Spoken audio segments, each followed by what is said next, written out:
잠깐만요. 실례지만 혹시 윤재우 씨를 알고 계신가요? 아니요. 그분을 직접 뵌 적은 없습니다. 다만 조경의 선생님께 신세를 진 적이 있어서 마지막 인사를 드리러 왔습니다. 그의 눈을 보는 순간 숨이 막혔습니다. 목소리, 눈빛, 말투, 10년 전 사고로 사라졌던 제 남편 윤재우 씨와 똑같았거든요. 며칠 뒤 손자 민결이가 제주도로 수학여행을 가서 보내온 영상 속엔 또 다른 한 남자가 있었습니다. 10년 전 실종된 후 죽은 줄 알았던 남편을 만난 충격이 채 가시기도 전에 벤치에 앉아 책을 읽던 그 남자. 그는 10년 전 실종된 시아버지였습니다. 그날부터 모든 게 다시 시작됐습니다. 구독 버튼을 눌러주시면 매주 감동적인 실제 사연을 들려드립니다. 오늘의 사연 시작합니다. 서울 외곽의 조용한 장례식장. 희뿌연 하늘 아래 검은 정장을 입은 사람들이 하나둘 발걸음을 옮기고 있었어요. 검은 상복을 입은 조문객들이 하나둘 모여들었고 잔잔한 향 냄새가 공기 속에 스며들며 공간을 가득 채웠죠. 곳곳에선 조용한 울음소리가 들렸고 간혹 흐느낌이 담긴 한숨이 들려왔습니다. 영정사진 속 그녀는 평소와는 다르게 조금은 젊은 시절의 사진으로 준비돼 있었어요. 정갈하게 정리된 단발머리와 다정한 미소. 조경애, 향년 68세. 그녀는 말년까지 지병으로 병원 신세를 지다가 끝내 가족들 곁에서 생을 마감했어요. 그렇게 아무런 예고도 없이 조용히 이 세상을 떠났죠. 그녀의 장례식은 생각보다 소박하게 치러졌어요. 아니, 조용했다는 표현이 더 맞겠네요. 조경애의 남편 윤기환은 10년 전 실종됐고 외아들마저 사고 이후 연락이 끊긴 채 살아온 그녀의 삶은 오직 며느리 서인숙과 손자 민결뿐이었으니까요. 20-30명 남짓한 조문객들 속에서 인숙은 하얗게 질린 얼굴로 묵묵히 인사를 건넸고 어머니의 마지막을 지켜내려 애썼죠. 그 옆에는 오래전 찍은 윤기환의 사진 한 장도 놓여 있었어요. 그 사진을 굳이 꺼내어 놓은 건 인숙의 마음 때문이었을지도 모르겠어요. 생전 마지막까지 남편의 이름을 부르던 시어머니의 마음을 인숙은 누구보다도 잘 알고 있었거든요. 그러던 중 빈소에 낯선 조문객 한 명이 조용히 들어왔어요. 검은 정장 차림에 키는 크고 단정했으며 어깨에는 가볍게 비 맞은 자국이 남아 있었어요. 누가 봐도 격식을 갖춘 조문객처럼 보였지만 그를 보는 순간 인숙은 심장이 철렁 내려앉는 걸 느꼈습니다. 그의 얼굴, 눈빛, 걷는 걸음걸이, 고개를 숙이는 자세, 모두가 너무 익숙했어요. 잊히지 않는 사람이 하나 있었거든요. 사고로 사라진 지 10년이 지난 지금까지도 밤이면 눈을 감고 떠올리던 사람. 남편 윤재우. 아니, 그럴 리가 없다고 수없이 스스로를 다독였지만 눈앞의 남자는 너무도 닮아 있었어요. 누가 봐도 그건 착각일 수 없었죠. 그 남자는 조용히 영정 앞에 서서 고개를 깊이 숙인 채 묵념을 했고 꽃을 놓은 뒤 잠시 가만히 사진을 바라봤습니다. 그리고 아주 낮은 목소리로 혼잣말처럼 한마디를 내뱉었어요. 분명하게 들렸어요. 조용한 장례식장 안 모두가 침묵한 그 순간에 엄마, 인숙은 숨이 멎는 줄 알았어요. 목소리, 그 울림의 높낮이, 단어를 삼키듯 부르는 습관까지 하나하나가 윤재우, 그 사람이 틀림없었어요. 눈앞에 선 이 남자, 그는 10년 전 사라진 자신의 남편이자 민결의 아빠와 똑같이 생긴 사람이었고 방금 그가 내뱉은 한마디는 분명 어머니를 향한 진심이 담겨 있었죠. 인숙은 갈등했어요. 정말 그를 불러 세워야 하나, 만약 그가 정말 그 사람이라면, 그리고 일부러 자신을 숨긴 채 살아온 거라면?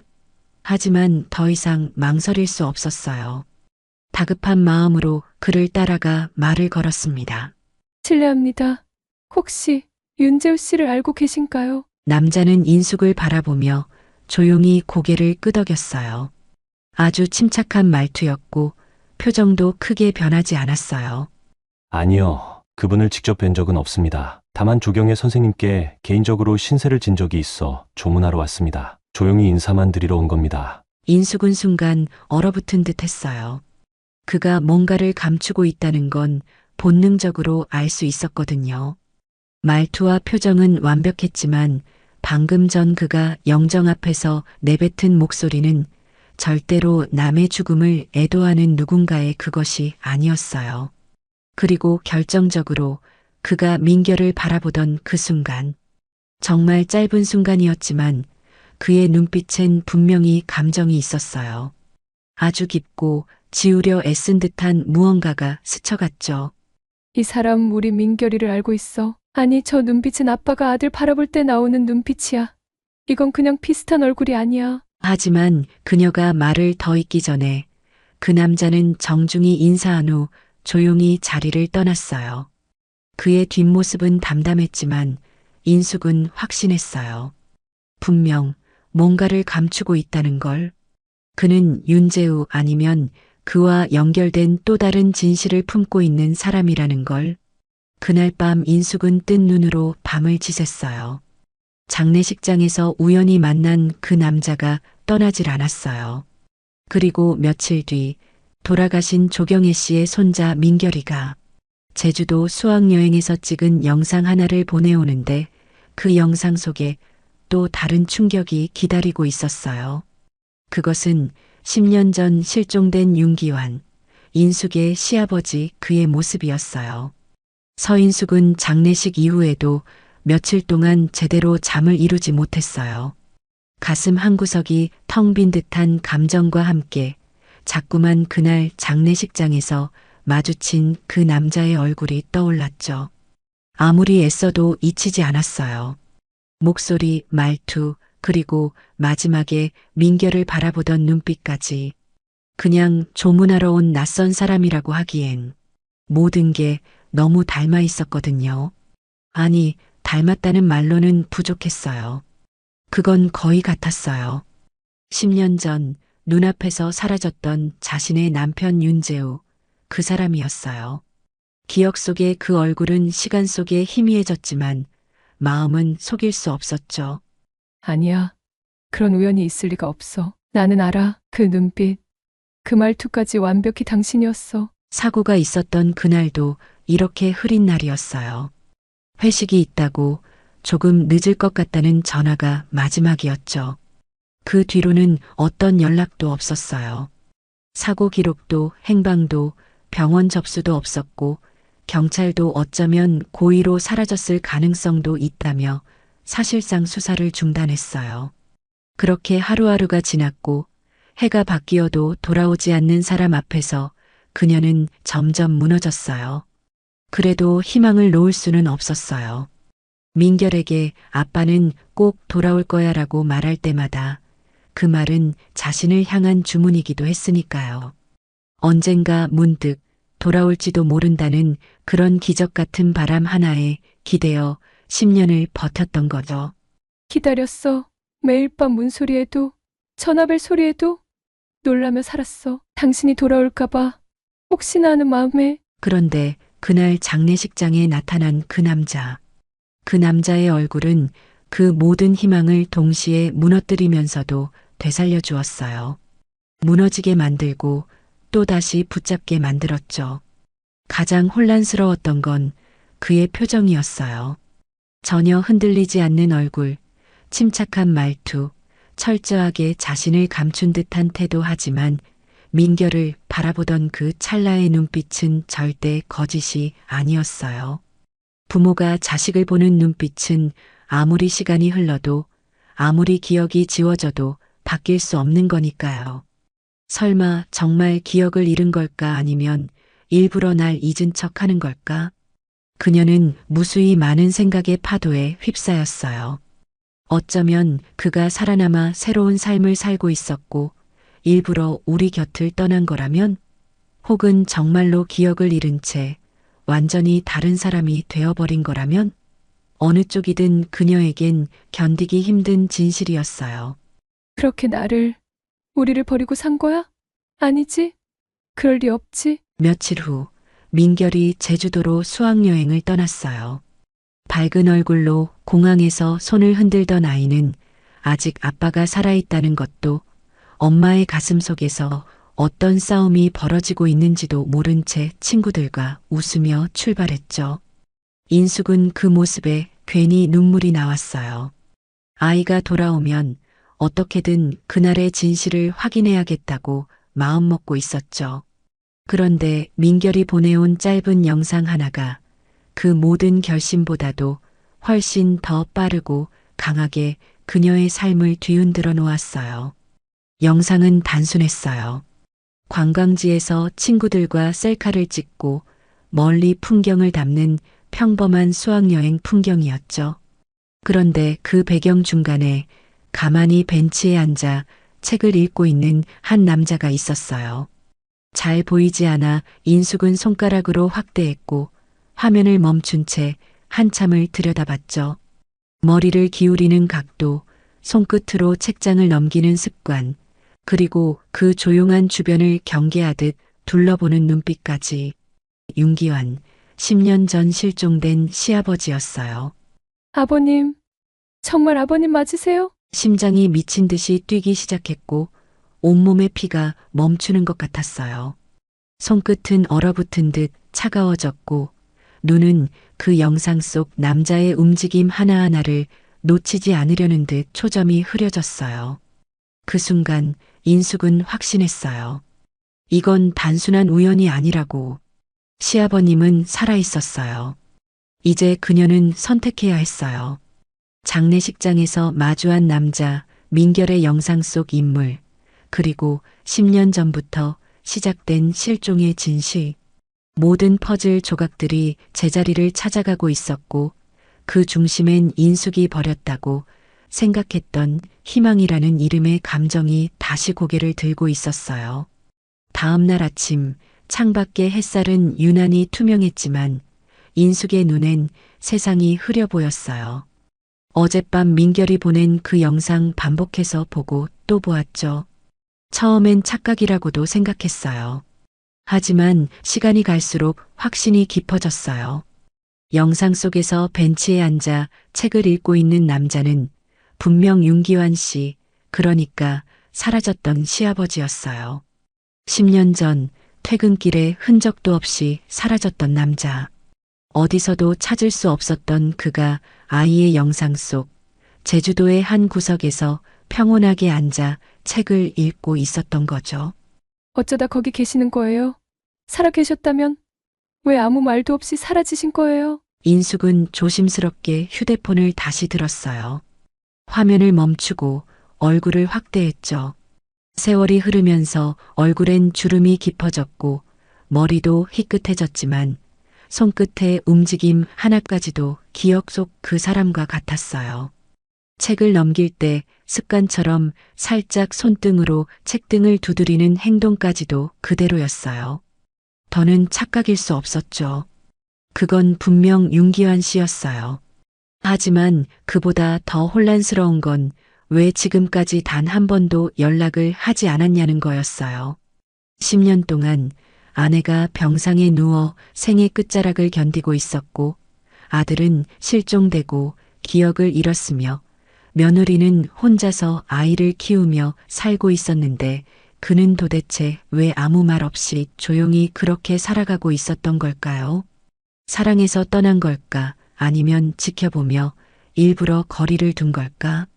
저 혼자 얼마나 버텼는지 아세요? 어머님은 끝까지 아버님 이름만 이야기하다 돌아가셨어요.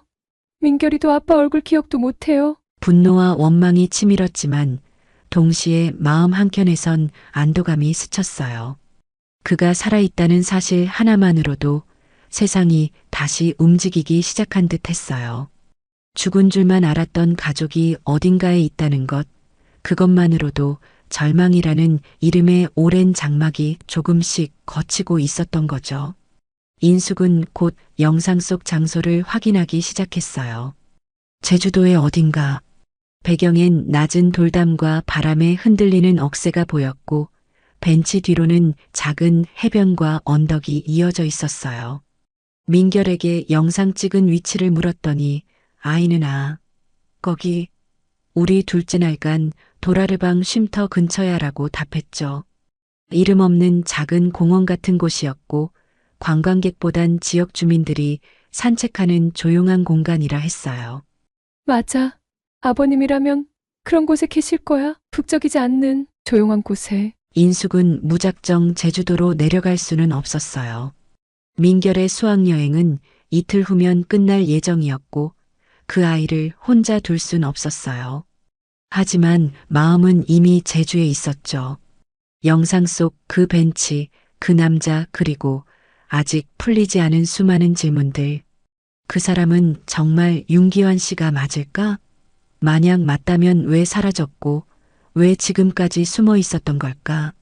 그리고 아마도 그날 장례식장에 나타났던 그 남자, 윤재우 그와 이 모든 것이 연결되어 있다면?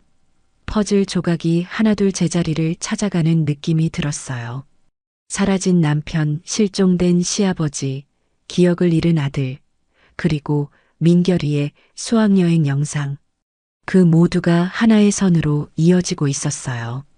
그리고 그 선의 끝에는 분명 어떤 커다란 진실이 숨어 있었어요. 이번엔 그냥 지나치지 않을 거야. 당신들이 어디에 있든 꼭 내가 다 찾아낼 거야. 그렇게 인숙은 마음속에 오래도록 눌러 담아두었던 희망의 불씨 하나를 다시 꺼내 들었어요. 이번엔 절대로 놓치지 않겠다는 다짐과 함께. 그리고 며칠 뒤 그녀는 조심스럽게 10년 전 실종 사건을 담당했던 한 은퇴 형사에게 전화를 걸게 됩니다.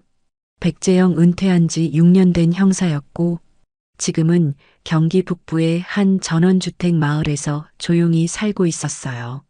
30년을 형사로 살아오며 별별 사건을 다 겪었지만 마음 한켠에 늘 걸렸던 한 사건이 있었죠.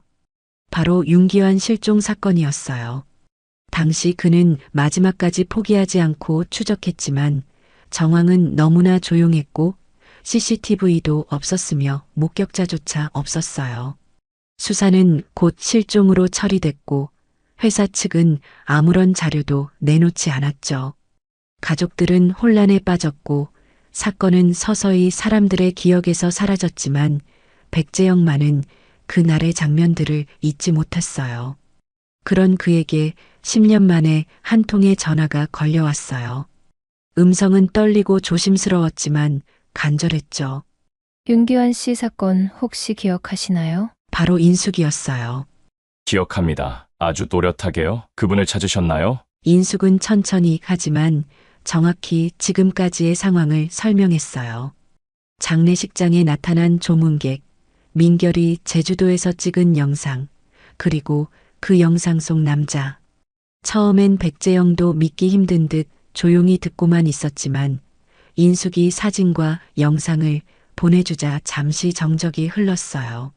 이 사람 정말 기환 씨 같습니다. 내 기억이 틀리지 않았다면 저 눈빛 맞아요. 틀림없어요. 그날 이후 백재영은 윤기환 실종 사건 기록을 다시 꺼내기 시작했어요. 먼지를 뒤집어 쓴 종이 파일 속엔 당시 회사 출입 기록, 기환의 마지막 출근일, 주변인의 진술이 빼곡했지만 어디서부터가 진실이고 어디까지가 덮은 흔적인지 그는 누구보다 잘 알고 있었어요. 당시 윤기환은 회계팀장이었고 회사 내부의 비리 정황을 정리한 뒤 내부 고발을 준비 중이었죠. 그리고 실종되기 딱 하루 전 상사와 단둘이 미팅을 가졌다는 기록이 남아 있었어요. 하지만 그 이후 어떤 발자취도 남기지 않고 사라졌어요. 그때 그 회사 이상했어요. CCTV 영상도 없고 휴대폰 기록도 지워져 있었고 누군가 의도적으로 흔적을 지운 느낌이었죠. 백재영은 그동안 미심쩍던 여러 단서들을 하나하나 짚어가며 되뇌었어요. 그는 직감했어요. 윤기환은 단순히 실종된 게 아니라 누군가의 의도에 의해 사라지게 된 것이라고. 그 순간 인숙의 말이 떠올랐어요. 아버님은 제주도에서 책을 읽고 있었어요. 낯선 이름으로 살아가고 있는지도 몰라요. 그 말은 모든 걸 설명해 줄 열쇠였어요. 찾읍시다. 기환 씨가 살아있다면 이유가 있을 겁니다. 우리가 그 이유를 찾아야죠. 백재영은 몇 년 만에 경찰 선배를 찾아갔고 조심스럽게 자료를 요청했어요. 퇴직했지만 그는 여전히 누군가에게 신뢰받는 사람이었고 정보는 오래지 않아 하나둘 다시 그의 손에 쥐어졌어요. 그리고 그 안에서 낯익은 이름 하나가 눈에 들어왔죠. 윤승민 몇 년 전부터 사업가로 활동하며 이름을 알리고 있는 인물. 백재영은 놀라움을 감추지 못했어요. 왜냐하면 이 사람의 얼굴은 바로 윤기환의 아들과 똑같았거든요. 이쯤 되면 우연이라 하기엔 너무 많은 것이 겹쳐 있었어요. 한 사람은 이름을 지운 채 살아 있었고 또 다른 사람은 기억을 잃고 다른 이름으로 살아가고 있었어요. 그리고 그 둘은 모두 지금 이 순간 인숙 곁으로 조금씩, 아주 조금씩 다가오고 있었어요. 제주행 비행기 안에서 인숙은 창밖만 바라보고 있었어요. 흐릿한 구름 사이로 비행기가 흔들릴 때마다 심장이 따라 내려앉았고 창문에 비친 자신의 얼굴조차 낯설게 느껴졌죠. 그녀는 손에 꼭 쥔 사진 2장을 놓지 않고 있었어요. 하나는 10년 전 윤기환의 사진, 그리고 다른 하나는 민결이 보낸 영상 속 화면을 정지시켜 캡처한 그 남자의 모습.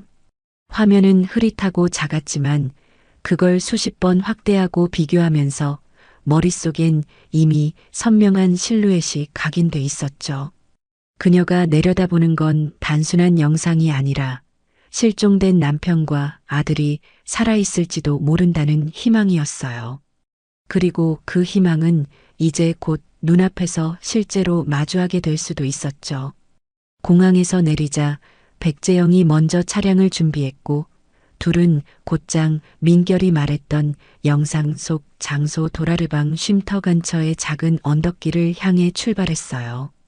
도심을 벗어나자 제주 특유의 현무암 돌담과 억새풀밭이 길을 따라 이어졌고 바람은 거칠게 불었지만 공기 속엔 뭔가 이끌리는 듯한 기운이 맴돌았죠.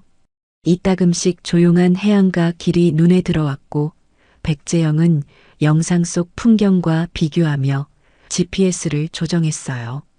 그렇게 한참을 달려 작은 마을의 골목 어귀에 도착했을 무렵 인숙은 갑자기 멈춰 서며 창밖을 가리켰어요. 저기 저 벤치예요. 저 나무 아래. 영상이 저기였어요. 벤치는 오래된 나무 그늘 아래 놓여 있었고 주변은 생각보다 한적했어요. 인숙은 차에서 내리자마자 그 벤치를 향해 천천히 걸어갔죠. 영상 속 남자는 보이지 않았지만 그 자리에 서는 순간 피부로 기억이 되살아나는 듯 했어요.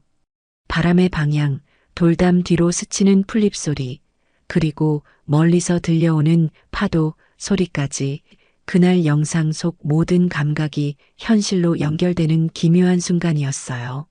하지만 아무도 없었어요. 빈 벤치만이 그 자리를 지키고 있었고 인숙은 혼란스러웠죠. 이곳이 확실한데도 그가 없다는 사실이 더욱 불안하게 다가왔어요.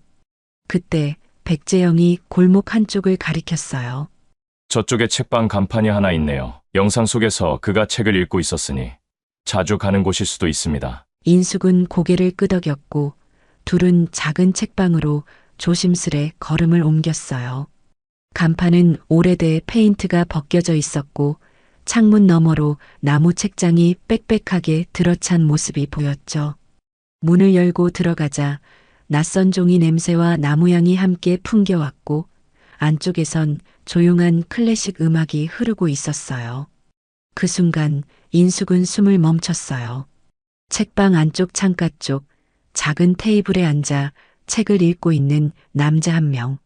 구부정한 어깨, 고요한 손놀림, 그리고 페이지를 넘기기 직전 책등을 손끝으로 한번 톡 두드리는 버릇까지 영상 속 그 사람, 그리고 10년 전 윤기환 씨와 완전히 똑같았어요. 얼굴은 보이지 않았지만 등을 보는 것만으로도 알 수 있었어요. 인숙은 그 자리에 못 박힌 듯 서 있었고 백재영은 그녀의 어깨를 조용히 잡아주었어요. 그제야 그녀는 조심스럽게 다가가 낮은 목소리로 말을 걸었죠. 아버님, 안녕하세요. 아버님 맞으시죠? 남자의 손이 멈췄고 페이지는 넘겨지지 않았어요. 실내의 음악도 바람 소리도 모든 것이 멈춘 듯한 순간이었죠. 그는 아주 천천히 고개를 들었고 천천히 돌아보았어요. 그리고 인숙과 눈이 마주쳤을 때 그의 눈 안쪽에서 미세하게 떨리는 무언가가 보였어요. 그는 아무 말도 하지 않았어요. 눈을 몇 번 깜빡이며 인숙을 바라보았고 입술이 살짝 떨리는 것 같았어요. 무슨 말이라도 할 것 같았지만 끝내 그는 말하지 않았어요. 대신 고개를 돌려 책을 덮고 조용히 의자에서 일어났죠. 그리고 말없이 책방 밖으로 걸어나가기 시작했어요. 잠깐만요. 제발, 어디 가시는 거예요? 정말 아무 말도 없이 또 사라지실 거예요? 그는 멈칫했지만 끝내 뒤돌아보지 않았어요. 인숙은 마치 다시 그날로 돌아간 듯한 기분이었어요. 10년 전 남편이 아무 말 없이 사라졌던 그날처럼 그녀는 이번에도 등을 바라보는 것밖에 할 수 없었죠. 하지만 이번에는 달랐어요. 책상 위에 남겨진 책 한 권, 그 속에 끼워진 작은 종이 쪽지가 있었어요. 인숙은 손을 떨며 쪽지를 꺼내 읽었고 그 안에는 짧은 문장 하나가 적혀 있었어요. 여기까지 온 당신에게 내가 말할 차례가 된 것 같네요. 책방을 나온 인숙은 손에 꼭 쥔 쪽지를 한참 동안 바라봤어요. 단 몇 줄. 그 안엔 만남을 약속하는 말 대신 오래전부터 준비된 이별 같은 문장이 적혀 있었어요. 여기까지 온 당신에게 내가 말할 차례가 된 것 같네요. 그리고 그 아래 낯선 주소 하나가 적혀 있었죠. 제주시 외곽 한적한 마을 이름. 처음 들어보는 지명이었지만 그녀는 한치의 망설임도 없이 그쪽으로 발걸음을 옮겼어요.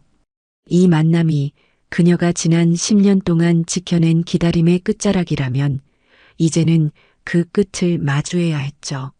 택시는 작은 시골 마을 길을 따라 천천히 달렸고 길가엔 감귤밭과 돌담이 어우러진 풍경이 펼쳐졌어요. 도시의 소음과는 거리가 먼 이곳, 아무 말도 하지 않아도 풍경이 말을 걸어오는 듯한 곳이었죠. 주소 끝에 적힌 집은 골목 맨 끝, 작은 하얀 지붕의 단층 집이었고 대문 옆엔 손글씨로 적힌 책 읽는 집이라는 팻말이 조용히 흔들리고 있었어요. 인숙은 깊게 숨을 들이마시고 문을 열었어요. 문 안은 차분했어요. 오래된 나무 향기, 구석마다 정갈하게 정리된 책들, 그리고 창문 너머로 부드럽게 들어오는 햇살, 그리고 그 안쪽 소파에 앉아 고개를 숙인 채 차를 마시고 있던 남자 윤기환. 이번에는 도망치지 않았어요. 조용히 인숙을 바라보았고 천천히 고개를 끄덕였죠. 수고했겠네요. 여기까지 오느라. 인숙은 그 순간 수많은 말들이 머릿속을 맴돌았지만 그 어떤 말도 꺼낼 수 없었어요. 그저 한참을 바라보다 마침내 무너져버린 감정이 울컥 터졌죠. 한 사람 앞에서 꾹 눌러 참아온 세월이 그제야 무너졌던 거예요. 왜요? 왜 아무 말 없이 사라지신 거예요? 어머님은 마지막까지 아버님을 기다리다 돌아가셨어요. 민결이는 아빠가 누군지도 모른 채 자랐고 전 저 혼자였어요. 윤기환은 한참을 침묵하다 잔을 내려놓았어요. 그리고 아주 느린 속도로 말을 시작했죠. 그 목소리는 변함없이 조용했고 단어 하나하나를 곱씹으며 꺼내는 듯 했어요. 그날 마지막 출근이었어요. 나는 회사 내부 비리를 정리해서 감사팀에 넘기려 했고 내가 가진 자료를 알고 있는 몇몇 사람들이 날 그냥 내버려 두지 않을 걸 알고 있었죠. 그래서 경찰에 먼저 접촉했고 그날 밤 보호 프로그램이 발동됐어요. 인숙은 말을 잃었어요. 보호 프로그램? 마치 드라마에서나 보던 이야기였죠. 하지만 윤기환은 아무렇지 않게 말을 이어갔어요.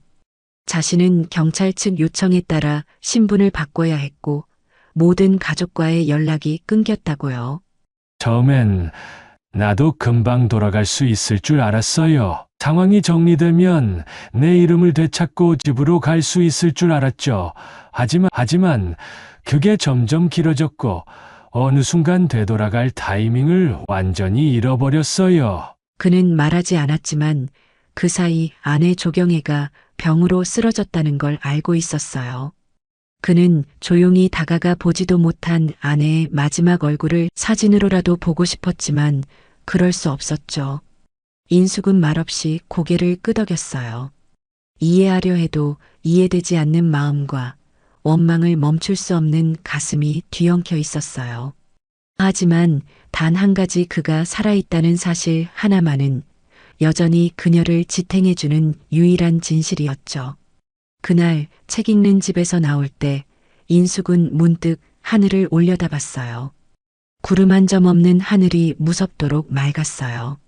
그 맑음 속에 담긴 건 10년의 외로움, 회한, 그리고 이제 막 시작된 또 다른 진실이었죠.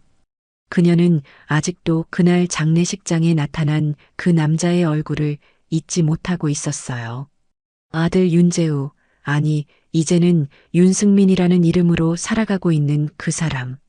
이제 남은 조각은 그가 왜 그녀를 잊었는지, 아니면 정말 잊은 건지 그 답을 마주하는 일이었습니다. 서울로 돌아온 인숙은 한동안 마음을 다잡을 수 없었어요. 윤기환의 고백은 충격이었지만 동시에 그가 살아있었다는 사실은 다시 삶을 움직이게 하는 힘이었죠. 그녀는 밤마다 거실 소파에 앉아 장례식장에서 처음 마주한 그 남자의 얼굴을 떠올렸어요. 윤승민. 백재영이 알아본 대로라면 그 남자는 단순한 조문객이 아니라 10년 전 사고 이후 실종된 윤재우, 바로 자신의 남편이자 민결의 아버지일 가능성이 높았어요. 하지만 현실은 너무도 복잡했죠. 그는 기억이 없었고 자신을 윤승민이라 소개했으며 기업가로서의 삶을 살고 있었어요. 서류상으론 완전히 다른 인물이고 과거에 대한 연결고리는 아무것도 없었어요. 인숙조차 그를 확신할 수 없었어요.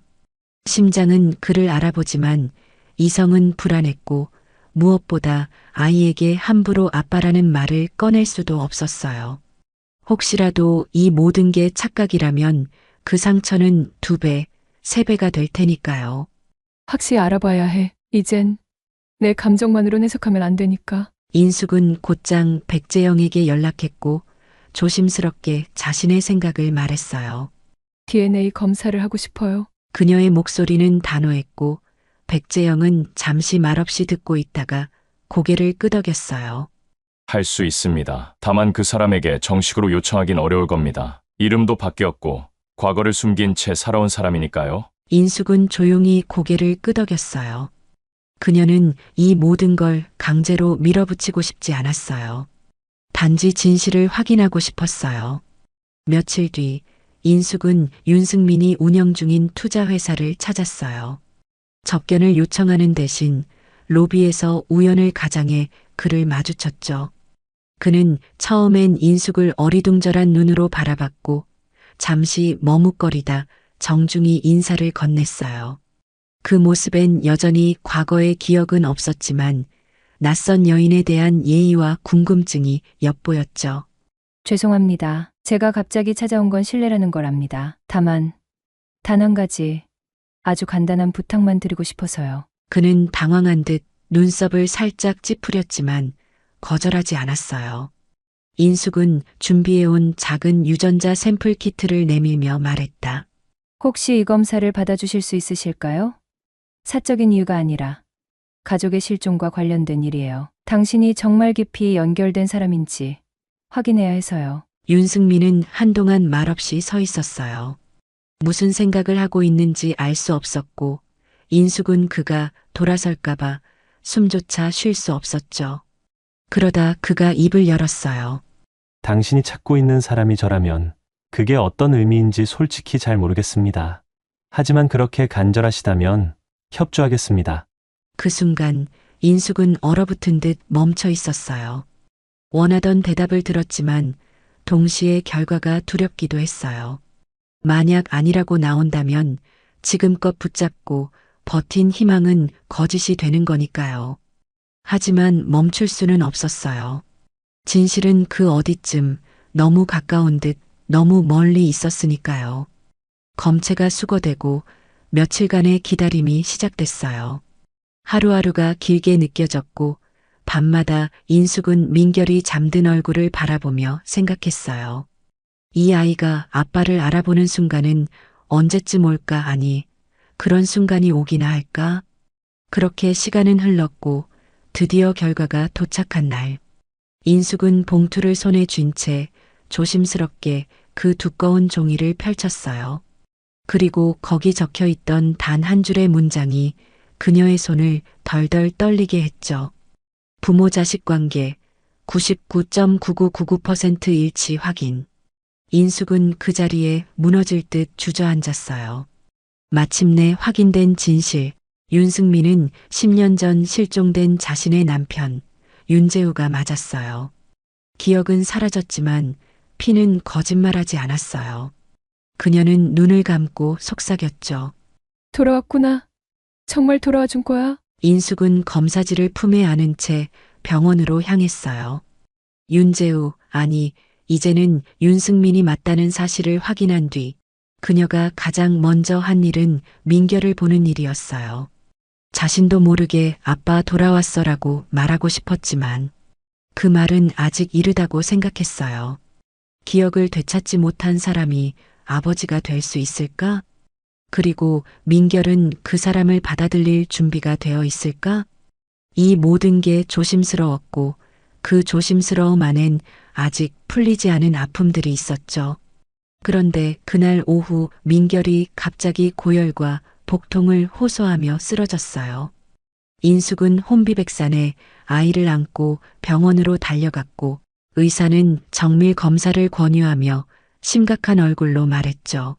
혈액 수치가 비정상적으로 낮습니다. 간 수치도 나쁜 상황에 조직 반응에서 희귀성 유전 질환 반응이 의심됩니다. 정확한 진단을 위해 유전자 검사와 조직 검사를 진행하겠습니다. 병실의 하얀 천장은 낯설도록 높았고 기계음은 가슴을 내리치는 북처럼 울렸어요. 민결은 입술이 바짝 말라 있었고 인숙은 아이의 손을 잡은 채 울음을 삼키고 있었죠. 하루가 지나고 다시 하루. 결국 의사는 더 이상 기다릴 수 없다며 조심스럽게 말했어요. 아이의 상태가 빠르게 나빠지고 있습니다. 간 기능이 떨어지는 속도가 매우 빠릅니다. 간 이식이 필요할 수 있습니다. 가능한 가족 중 이식 검사를 받아보셔야 할 것 같습니다. 그 말에 인숙은 그대로 주저앉고 말았어요. 아이를 안고 살았던 지난 10년이 떠올랐고 그 아이가 갑자기 사라질지도 모른다는 공포가 머리를 가득 채웠어요. 그리고 그 순간 하나의 이름이 떠올랐죠. 윤재우, 아이의 아버지. 기억을 잃었지만 그의 몸엔 아이를 살릴 수 있는 피가 흐르고 있었어요. 인숙은 곧장 윤승민을 찾아갔어요. 그는 여전히 조심스러웠지만 이제 더는 그를 거부할 이유도 부정할 이유도 없었죠. DNA가 증명한 진실은 어떤 기억보다도 선명했고 그 역시 그 사실을 부인하지 않았어요. 당신, 아이 아버지 맞아요. 이제는 아이가 당신을 필요로 해요. 윤승민은 말을 잃은 채 한참을 서 있었어요. 기억을 찾지 못한 상태에서 누군가의 아버지가 된다는 건 그에게도 감당하기 어려운 일이었죠. 하지만 인숙의 다음 말은 그 어떤 설명보다 깊은 울림으로 다가왔어요. 이 아이, 아버지를 단 한 번도 보지 못했어요. 아이를 살릴 수 있는 건 당신밖에 없어요. 그 말에 윤승민의 눈빛이 미세하게 흔들렸어요. 그는 조용히 고개를 끄덕였고 이식 가능성 검사를 위해 병원으로 향했어요. 검사 결과는 며칠 후 나왔고 의사는 조용히 고개를 끄덕였죠. 기증자와 수혜자, 혈액형도 조직형도 완벽히 맞습니다. 부모 자식 간에서 드물게 볼 수 있는 완전 일치 수준입니다. 수술이 결정되고 윤승민은 수술 동의서에 서명을 하면서도 여전히 혼란스러웠어요.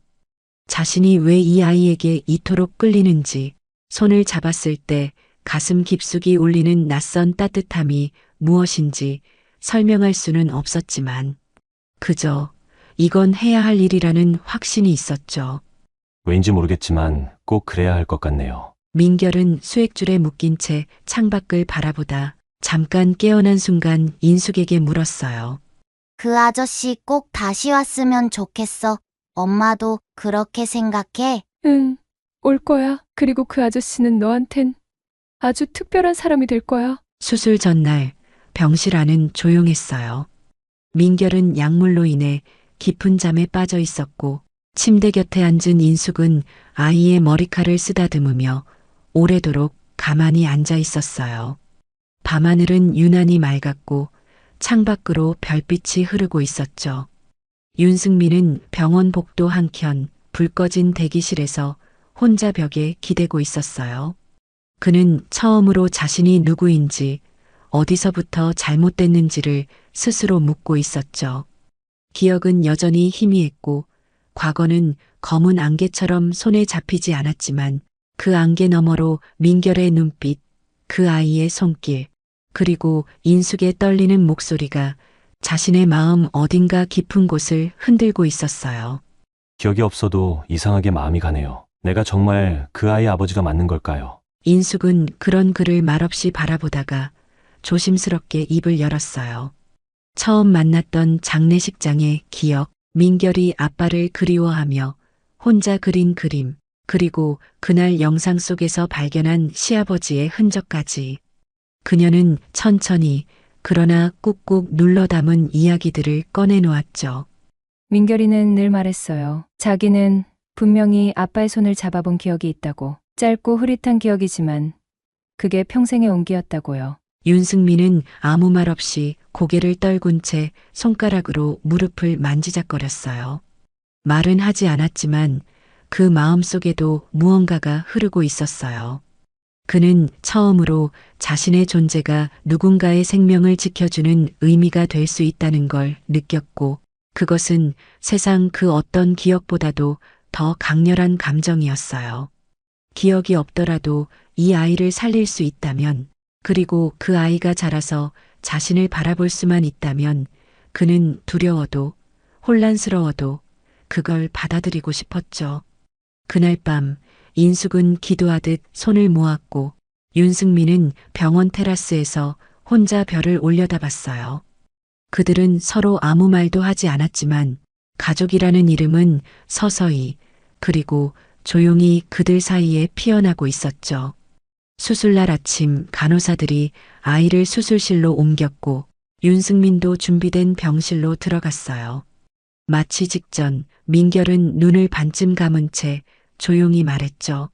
그 아저씨 손 따뜻했어. 꿈에서 본 것 같아요. 수술실 문 앞 인숙은 두 손을 모은 채 서 있었어요. 백재영도 그 옆에 말없이 서 있었고 병원 복도엔 기도와도 같은 침묵이 흘렀죠. 시간은 지독하게 더뎠고 시계의 초침 소리마저 사람을 조마조마하게 만들었어요. 몇 시간이 지난 뒤 수술실 문이 열리고 의사가 모습을 드러냈어요. 그의 얼굴은 지쳐 있었지만 눈빛만큼은 확고했죠. 두 사람 모두 잘 버텨줬습니다. 인결군도 안정적으로 회복 중이고 아버님도 큰 문제 없이 회복에 들어가실 겁니다. 인숙은 그 자리에 무너지듯 주저앉았고 백재영은 조용히 그녀의 어깨를 감싸주었어요.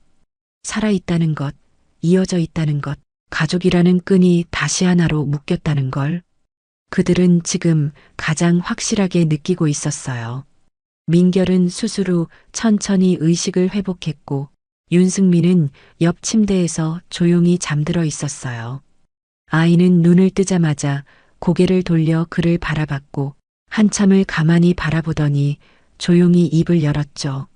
저 아저씨 정말 우리 아빠야? 응, 민결아. 잃어버린 아빠가 너한테 돌아왔단다. 며칠 뒤 윤기환이 조심스럽게 병원에 나타났어요. 그는 마치 죄인이 된 사람처럼 고개를 들지 못했고 로비에 앉아있던 인숙은 그를 발견하고도 한참 동안 움직이지 않았어요.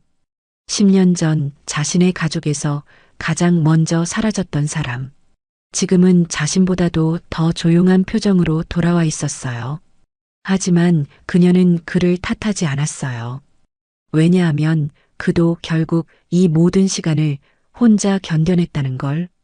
그의 굽은 어깨와 고요한 눈빛에서 단번에 알 수 있었기 때문이었죠. 윤기환은 인숙 앞에 다가와 고개를 숙였고 그들의 침묵은 마치 오래된 침전물처럼 조용하게 병원 공기를 채웠어요. 말로는 설명할 수 없는 오랜 기다림. 그러나 지금은 더 중요한 무언가가 그들을 붙들고 있었죠. 미안하다는 말로는 부족하다는 거 잘 압니다. 하지만 그대들이 겪은 시간을 알고 나니까 내가 견딘 시간이 아무것도 아니라는 걸 알게 됐습니다. 인숙은 아무 말도 하지 않았어요. 그저 조용히 그의 앞에 앉아있던 빈 의자를 가리켰고 그는 말없이 앉아 두 손을 무릎 위에 얹었죠. 그들이 주고받은 건 말이 아니라 10년의 무게였습니다. 그리고 그날 밤 윤기환은 수술 중에 있었던 윤승민의 손을 조심스럽게 잡았어요. 그는 아직도 의식을 완전히 회복하지 못한 채 누워 있었지만 그 손끝에서 묘한 따뜻함이 전해졌고 그 따뜻함은 오래전 자신이 알았던 그 아이의 체온 그대로였어요. 너가 이렇게 자라 있었구나. 다시 볼 수 있을 줄은 생각도 못했단다. 그 다음날 윤기환은 백재영과 단둘이 병원 밖 벤치에 앉아 있었어요. 수술과 회복 이후에도 민결의 상태는 여전히 위태로웠고 의사는 면역 거부 반응을 줄이기 위한 추가 치료가 필요하다고 말했죠. 그중엔 간 일부를 더 이식하거나 간 재생을 위한 보조 이식이 논의되기 시작했어요. 그 소식을 들은 윤기환은 스스로 검사를 요청했어요. 혹시라도 자신이 민결에게 맞는 간 조직을 제공할 수 있다면 지금이야말로 잃어버린 시간을 조금이나마 되돌릴 기회라고 생각했기 때문이었어요. 내가 할 수 있는 일이 있다면 그걸로 충분합니다. 적어도 마지막까지 아들과 손자에게 부끄럽지 않게 살고 싶어요. 하지만 윤기환의 나이는 고령이었고 간 이식은 젊은 사람에게도 부담이 큰 수술이었죠. 의사는 그에게 직접적으로 권유하지 않았지만 그는 완고했고 이미 스스로 결정을 내린 상태였어요. 그리고 그 결정 앞에서 인숙은 다시 무너졌어요. 겨우 돌아온 사람들을 눈앞에서 다시 잃을 수 있다는 공포, 그 두려움이 가슴을 움켜쥐었죠. 그녀는 병원 옥상에서 한참을 서 있었어요. 바람이 옷깃을 파고들었고 멀리서 들려오는 응급차 사이렌 소리가 이상하게도 자신을 향해 울려 퍼지는 것만 같았죠. 그 순간 그녀는 결심했어요.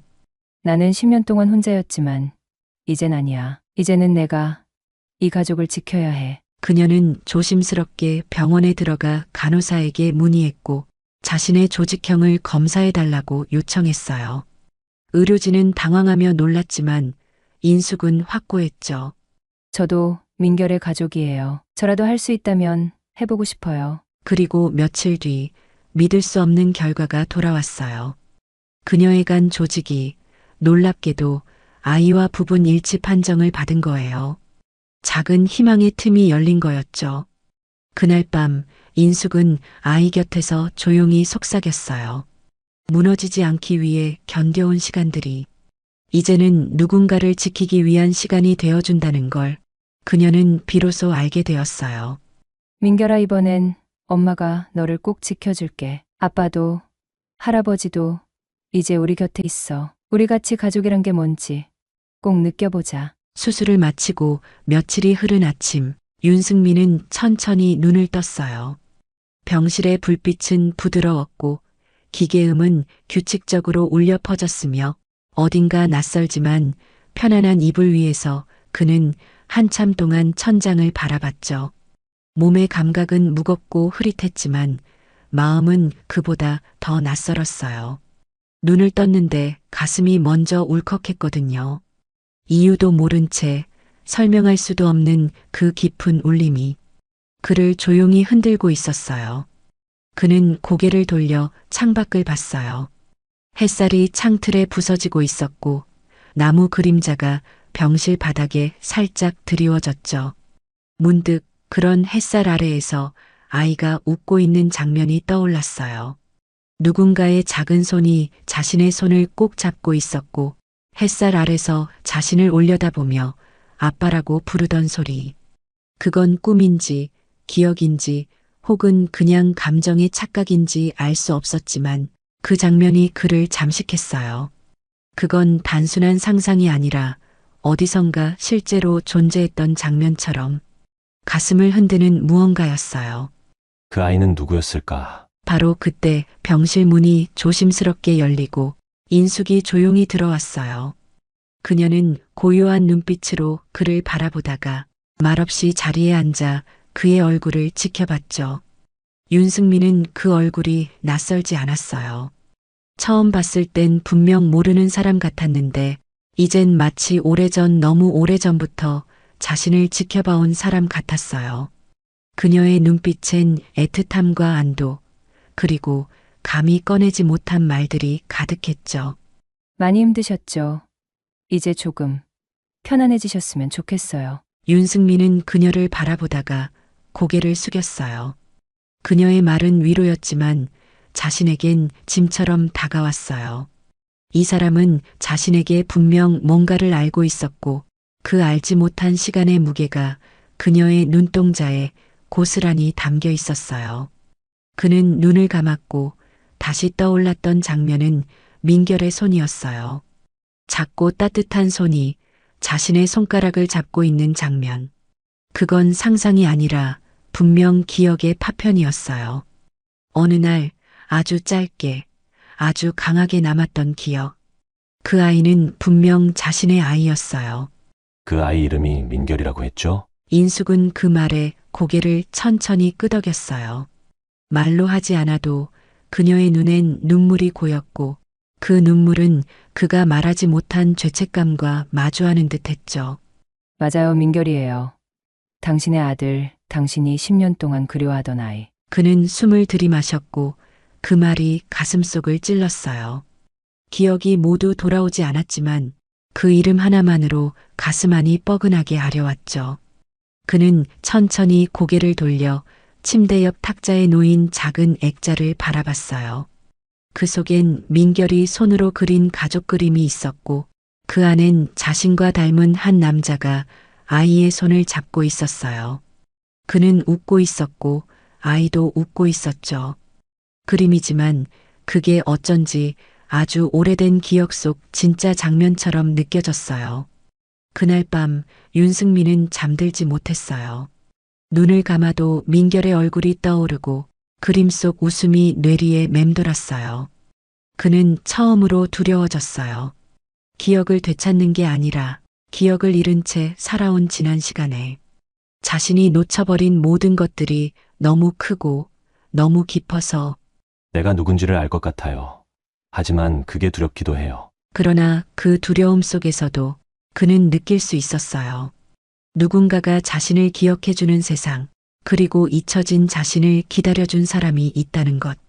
그건 어떤 기억보다도 따뜻했고 그를 다시 가족이라는 이름으로 이끌고 있었죠. 아직은 완전하진 않았지만 그 틈 속에서 기억은 조금씩 깨어나고 있었어요. 며칠 뒤 병실엔 다시 환한 햇살이 들어오기 시작했어요.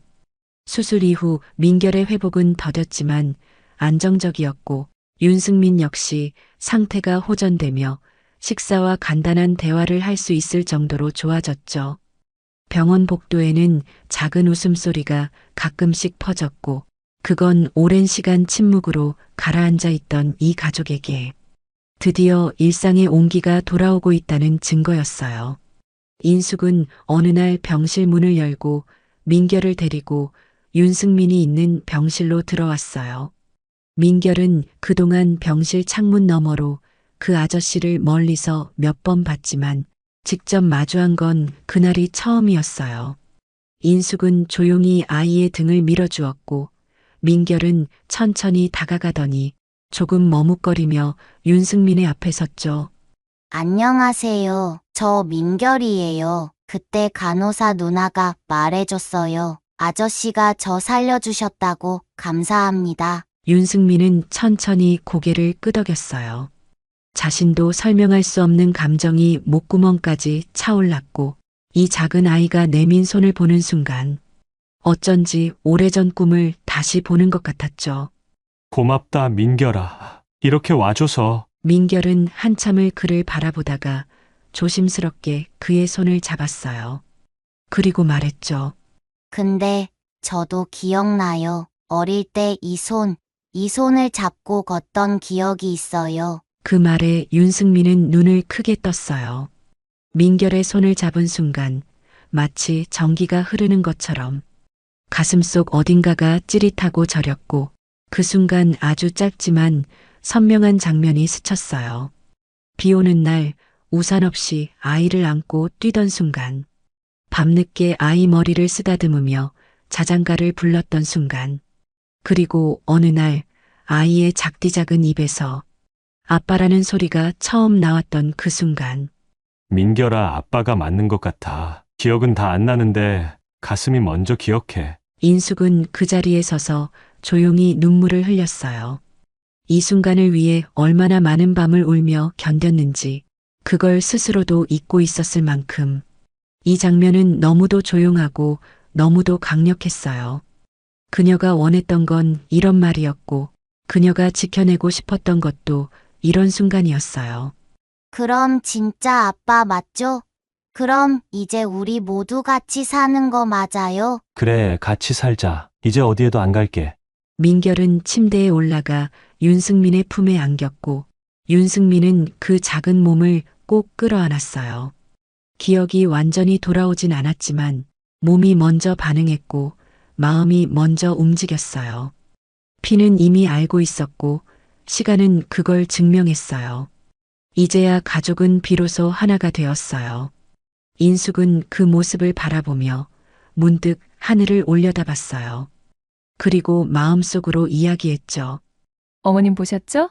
민결이도 좋아지고 아버님 그리고 재우 씨까지 우리 가족 다시 함께해요. 봄은 그렇게 조용히 찾아왔어요. 입원했던 병원에도 따뜻한 바람이 들기 시작했고 복도 창문 틈으로 햇살이 부드럽게 깔렸죠. 민결은 수술 이후 빠르게 회복했고 이제는 간단한 운동도 가능할 정도로 건강을 되찾아갔어요. 윤승민 역시 치료를 마친 뒤 퇴원했고 자신의 정체에 대한 진실과 남겨진 공백들을 조금씩 받아들이며 살아가고 있었죠. 기억은 아직 완전히 돌아오지 않았어요. 하지만 그는 더 이상 불안해하지 않았어요. 자신이 누구인지 어떤 삶을 살아왔는지는 더 이상 중요한 문제가 아니었거든요. 지금 곁에 있는 사람들 인숙, 민결, 그리고 조용히 자신을 기다려준 가족들. 그 존재가 그를 지금이라는 시간 속으로 단단히 붙잡아주고 있었어요. 인숙은 한 달 전쯤 작은 식당에 다시 출근하기 시작했어요. 그녀의 삶은 여전히 소박했고 고단했지만 이제는 집에 돌아가면 웃음소리가 기다리고 있었고 아침이면 함께 밥을 먹고 출근하는 가족이 있었죠. 거실 테이블 위에는 민결이 직접 만든 가족 액자가 놓여 있었고 그 안에는 네 사람 인숙, 윤승민, 민결, 그리고 사진 속 조경애가 함께 웃고 있었어요. 그건 분명히 오래 기다려 얻어낸 기적이었어요. 이 사람들 덕분에 나도 이제야 누군가의 아내이자 누군가의 며느리고 누군가의 엄마야. 윤기환은 다시 제주도로 돌아갔어요. 하지만 이전처럼 외롭게 살지는 않았어요.